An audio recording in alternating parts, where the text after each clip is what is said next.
Existen varias maneras en cualquier sistema jurídico del mundo con base a los cuales tú puedes establecer o no la veracidad de un hecho. Desde luego que tenemos que entender que cuando hablamos de acreditar la veracidad de un hecho, generalmente lo vamos a hacer a un tribunal. Entonces no estoy pensando acá en probar algo comunicacionalmente, sino que estoy pensando en probarlo formalmente en un tribunal, en una corte, por ejemplo. Los hechos de los que hablamos rara vez van a ocurrir en un tribunal, rara vez los va a presenciar un juez, ¿verdad? Entonces yo, para convencer a un juez o a un jurado en los países donde existen, dispongo de varios elementos en base a los cuales yo puedo lograr acreditar la existencia de un hecho. Algunos hechos es más fácil acreditarlos a través de un documento, porque el hecho muchas veces es el documento. Pongamos que yo quiero probar que existe un contrato, bueno, el hecho es el contrato. Pero existen otro tipo de hechos donde normalmente no voy a tener un documento escrito. Por ejemplo, quiero acreditar que una persona visitó un local tal día. Eso es raro que alguien lo ponga en un documento, ¿verdad? Generalmente la única manera de acreditar eso puede ser a través de alguna grabación audiovisual, pero muchas veces no se dispone de ese elemento. Entonces, en ese caso, una de las maneras más eficaces que existen para poder acreditar ese hecho es a través de la prueba de testigos. Existen varios tipos de testigos, no existe uno solo. El primero es el testigo presencial, que también se le llama testigo ocular. Generalmente va a ser la persona que manifiesta: yo percibí tal hecho a través de mis sentidos, ya sea a través de mi vista o a través de mi oído o a través de mi olfato. Incluso puede declarar que en una fábrica, por ejemplo, antes de una explosión había un olor determinado. Entonces también por eso se llama testigo presencial, porque no solamente a través de los ojos se puede percibir, por ejemplo, un hecho. Y es el testigo por excelencia, testigo ocular o testigo presencial. Existen también los testigos de oídas, que son aquellos testigos que no estaban presentes en el momento en que el hecho ocurrió, y uno les pregunta: bueno, ¿cómo sabe usted eso? Bueno, la verdad es que me lo manifestó así mi señora, mi hermano, o mi jefe, o un compañero, o un amigo, o lo escuché en la calle, o lo leí en algún documento. Entonces, por ejemplo, en el caso chileno es muy importante cuando un testigo está declarando acerca de un hecho. Generalmente los abogados, en el momento del interrogatorio, del análisis de la prueba, una de las cosas que hacemos es preguntarle: ¿cómo usted sabe eso? ¿O de qué manera usted se enteró de la existencia de ese hecho? Y cuando nos damos cuenta que el testigo es de oídas, vale decir que solamente está reproduciendo lo que otra persona dijo, generalmente eso se hace mención en el tribunal. Y hay un tercer tipo de testigos, que son los que se les llama en algunas legislaciones los testigos de contexto, que son testigos que no inciden en o no van a declarar respecto al hecho específico que yo quiero acreditar, pero que quizás declaran acerca de otro hecho que dice relación con este otro hecho que yo sí quiero acreditar. Supongamos que yo quiero demostrar que Juan no estuvo en Santiago el 1 de septiembre del 2020. Y yo presento un testigo que manifiesta que vio a Juan en Antofagasta y estuvo con Juan el 1 de septiembre del 2020, tanto en la mañana como en la tarde. No está declarando con respecto al hecho que a mí me interesa acreditar, que es que Juan no estuvo en Santiago el 1 de septiembre del 2020, pero está declarando con respecto a otro hecho que da por falso este otro hecho. Entonces es un testigo de contexto, es un testigo circunstancial, o que declara con respecto a otras circunstancias que también es importante con respecto al juicio. Y finalmente hay, podríamos decir, un cuarto grupo de testigos, que son los testigos de credibilidad, que son aquellos que, podríamos decirlo, declaran en contra de otro testigo que declaró con anterioridad. Supongamos que un testigo manifiesta: yo vi a Juan en Santiago el 1 de septiembre del 2020. Y dice que lo vio, que estuvo con él, que lo presenció, que le estrechó la mano incluso. Y después aparece este otro testigo que dice: el testigo que declaró antes de mí es una persona que se dedica, por ejemplo, a cobrar por declarar en juicio, y aquí lo puedo acreditar a través de estos antecedentes. Entonces este testigo, este cuarto tipo de testigo, no está hablando acerca del hecho que a mí me interesa probar, sino que está declarando para destruir la veracidad de ese testimonio que, por ejemplo, a mí me interesa destruir. Ahora, si lo llevamos a lo sobrenatural, el milagro es un hecho que transgrede las normas de lo que se entiende por lo científicamente aceptable. Ahora, eso va variando con el paso del tiempo, porque lo científicamente aceptado hace 1000 años era que el Sol giraba en torno a la Tierra. Lo científicamente aceptado hoy es una cosa distinta. Entonces, en el caso de los milagros que muchas veces relata la Biblia u otros textos sagrados, nos hablan acerca de hechos que controvierten las leyes naturales, por ejemplo. Supongamos cuando en Juan 11, cuando Jesús se acerca donde Lázaro, que yacía muerto, y le llama, y hay testigos, por ejemplo, que manifiestan que Lázaro ya olía mal. Entonces, por ejemplo, si revisamos el relato, nos vamos a dar cuenta que le advierten a Jesús: Jesús, no te acerques porque ya tiene mal olor. O sea, ya era un hecho público.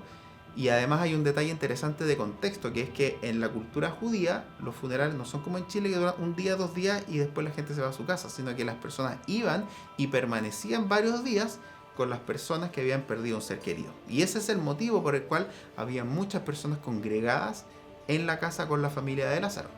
Entonces, de esa manera tenemos una tremenda cantidad de testigos presenciales de ese hecho, ya sea oculares porque vieron a Lázaro morir, o bien presenciales porque sintieron que Lázaro, lamentablemente, su cuerpo ya olía mal. Otra cosa muy interesante con respecto a la credibilidad, por ejemplo, es que muchas de estas personas que vieron milagros de Jesús posteriormente dieron una interesante pelea por demostrar la veracidad de sus dichos. Muchos de ellos, incluso siendo testigos de oídas, estuvieron dispuestos a rendir su vida, por ejemplo, en el circo romano, siendo que lo único que tenían que hacer para salvarse era renunciar a su fe. Pero sin embargo, ellos estuvieron dispuestos a morir por lo que ellos consideraban la verdad. Entonces, de esa manera, yo supongamos que lo estoy mirando como un observador no cristiano, sino que como un observador imparcial que estoy analizando un hecho. Me parecería muy poco creíble que una persona esté dispuesta a morir por una falsedad.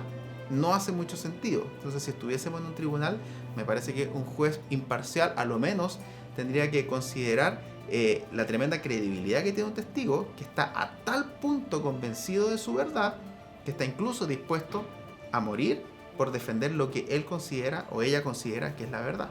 Entonces, desde ese punto de vista, a mí me parece que hay prueba de testigo que es bastante contundente y bastante, a lo menos, analizable en relación con varios de los milagros de Jesús. Su ascensión, por ejemplo, también es un hecho que fue presenciado por varias personas. En el libro de los Hechos y en las cartas de los apóstoles hay varios pasajes en los que se refieren a hermanos que incluso conocieron presencialmente a Jesús mismo. Hay, yo creo, varias maneras. Alguna de ellas sería atender el conocimiento que tenían del organismo de la persona antes de la ocurrencia del hecho. Entonces, por ejemplo, si una persona manifiesta: yo soy o yo fui el médico tratante de X paciente, y la verdad es que según los exámenes aparecía que a esta persona le quedaban pocos meses de vida y la ciencia decía que así iba a ocurrir. Sin embargo, han pasado 7 años y el paciente está completamente sano, y el cáncer no solamente no siguió avanzando, sino que retrocedió y desapareció. Es un testigo tremendamente calificado del hecho, porque tiene conocimiento acerca del organismo de la persona que vivió esa experiencia.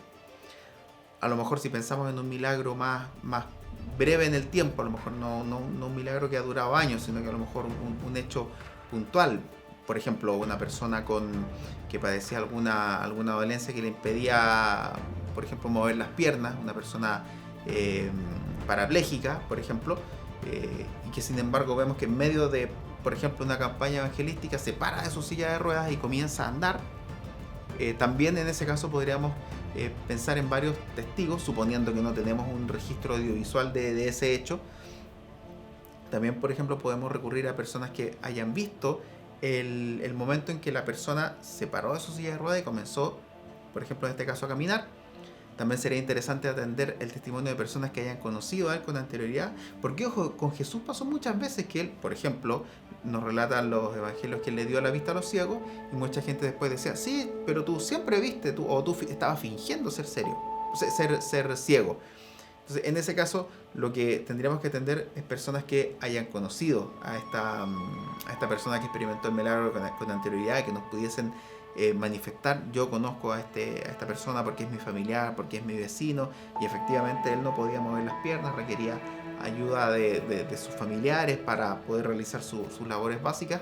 Y sin embargo, él, voy a usar el eterno ejemplo del 1 de septiembre del 2020, en medio de una campaña evangelística, el pastor Josh Renfro puso sus manos sobre sus hombros y nuestro familiar comenzó a caminar a partir de ese momento, y hasta el momento camina. Entonces también hay un conocimiento previo que nos da a entender si estamos en presencia de una persona que realmente experimentó un milagro, si estamos en presencia de una puesta en escena de alguna persona que simuló tener algún tipo de dolencia o imposibilidad de mover, por ejemplo, las piernas. O, por ejemplo, supongamos que esta persona además había algún documento médico que acreditara que él o ella no podía valerse, por ejemplo, por sí mismo, y que sin embargo ahora lo vemos caminando. No estoy pensando en el caso de personas que hayan hecho fraude o se hayan hecho pasar por personas con problemas de desplazamiento, sino que por personas que efectivamente así lo padecían. También, desde luego, podemos tener testigos de oídas, personas que hayan escuchado distintos tipos de cosas. Pero yo creo que los mejores testigos para casos así serían o el médico que trató al paciente, o el personal de la salud que trató a este paciente, o bien las personas que conocían a la persona que experimentó el milagro desde antes, y muchas veces con posterioridad. Pasa, por ejemplo, que muchas veces la persona que experimentó el milagro no es consciente de haberlo vivido, porque quizás la persona estaba inconsciente o estaba en coma, o quizás estaba intubado, por ejemplo, y no tenía noción de sí mismo, pero sin embargo el Señor actuó en su vida, y en ese caso los testigos saben más de su evolución más que él mismo. Entonces, en ese caso es muy interesante poder recurrir a los testigos, poder recurrir a lo que han dicho los facultativos de la salud y conocer el historial de esta persona, porque una ficha, por ejemplo, en el caso chileno, no es cualquier documento, no es algo donde alguien se va a atrever a escribir una mentira para tratar de hacer pasar una sanación normal como un milagro, sino que es un documento donde tiene importantes consecuencias legales faltar a la verdad. Entonces yo creo que eso serían fuentes muy interesantes para poder acreditar aquello. Si tuviera que escoger entre un testigo que tiene mayor conocimiento acerca del organismo de la persona versus lo que declare el mayor número, desde luego que estoy pensando en el caso en que no opinan lo mismo, ¿verdad? Estoy pensando en el caso aquel en que se contradigan unos con otros. La verdad es que es una pregunta tremendamente compleja. ¿Por qué? Porque en realidad lo que, por ejemplo, al sentenciador chileno, lo que la ley le ordena es atender a la calidad de la declaración más que a la cantidad de declarantes. Entonces, si estuviéramos pensando, por ejemplo, en un juicio ordinario en lo civil, lo más probable es que el juez preferiría optar por la declaración de aquel que, dando mejor razón de sus dichos, declarará la veracidad de un hecho más de lo que declare la mayoría, pero que tienen menos conocimiento. Ahora, si esto lo llevamos a un escenario quizás bíblico, si esto lo llevamos a un escenario donde está involucrada la fe de las personas, sigue siendo tremendamente complejo. Ahora, desde luego que sí, esta persona que tiene mayor conocimiento nos dice que sí, que lo que ocurrió no tiene explicación científica, se acabó el tema. Pero lo que el problema a lo que aquello nos puede llevar es que muchas veces puede haber un retroceso que realmente no tiene explicación científica. Y claro, desde el punto de vista de la formación profesional, no es fácil que un médico, por ejemplo, te diga no tengo explicación o fue un milagro. Esas son palabras que va a ser poco común escuchar por parte de un profesional de la salud. Pero también, en el caso de los testigos que quizás no son médicos, no son enfermeras, no son kinesiólogos, no tienen esa expertise, pero que conocen a la persona, saben que la persona, por ejemplo, no pudo caminar durante un tiempo importante, o saben que la persona no podía ver, y después de un momento en el que ellos estuvieron presentes, pudieron darse cuenta que la persona comenzó a caminar, comenzó a ver, o ocurrieron ese tipo de cosas. Yo creo que es un testimonio que a lo menos tiene que escucharse, porque como hablábamos al principio, las verdades científicas no son siempre las mismas. Las verdades científicas van cambiando, la ciencia va cambiando. En cambio, la naturaleza del milagro, como por ejemplo darle la vista a un ciego, es algo que hasta el día de hoy la ciencia no puede explicar. Lo único que nos puede decir el mundo escéptico es: yo creo que esas personas mintieron. Pero decir yo creo que esas personas mintieron tiene la misma importancia que yo digo y yo creo que dijeron la verdad. Entonces, por lo tanto, es una mera creencia que no destruye un hecho asentado. Entonces, la respuesta no es fácil. La respuesta, desde luego, dice relación con el grado de certeza que queremos tener con respecto a un hecho. Y en esto hablo como creyente.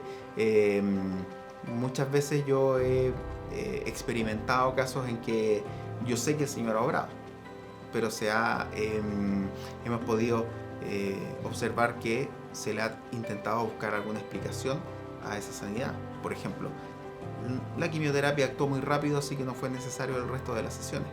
Pero sin embargo, cuando tú sabes que hay una iglesia y hay una comunidad de fe que está orando, que está intercediendo ante el Señor, no significa por eso que nos vamos a dejar de someter a los procedimientos médicos, no se trata de eso. Pero estoy seguro que el Señor los puede usar para que estos operen mucho más rápido de lo que en circunstancias científicamente explicables hubiesen obrado. Eso opino yo al menos. Bueno, la verdad es que en mi ejercicio profesional, la verdad es que sí he visto algunas sentencias que me parecen producto de una imaginación muy fructífera de parte de los jueces, así que desde ese punto de vista podríamos calificarlo como milagro. Pero la verdad es que por el área en el que yo me muevo no me ha tocado presenciar cosas, al menos en mi ejercicio profesional, que yo pueda calificar como milagro. Pero sí he presenciado a lo mejor en mi vida de iglesia o en mi vida personal hechos que sí yo no tengo la menor duda que fueron milagros. Por ejemplo, conozco el caso de una persona que accidentalmente se traga un alfiler y con una radiografía que mostraba además la existencia del alfiler. No es que solo la persona dijo me tragué un alfiler, y al cabo de 24 horas otra radiografía donde simplemente el alfiler desapareció. Los médicos estaban preocupados porque se podía alojar en sus pulmones, por ejemplo, y eso hubiese requerido cirugía, pero perfectamente el alfiler se pudo haber quedado atascado en el tubo digestivo o en el estómago, que evidentemente los jugos gástricos no pueden disolver el metal. Pero sin embargo, 24 horas después había una radiografía que mostraba que el alfiler ya no estaba, simplemente desapareció.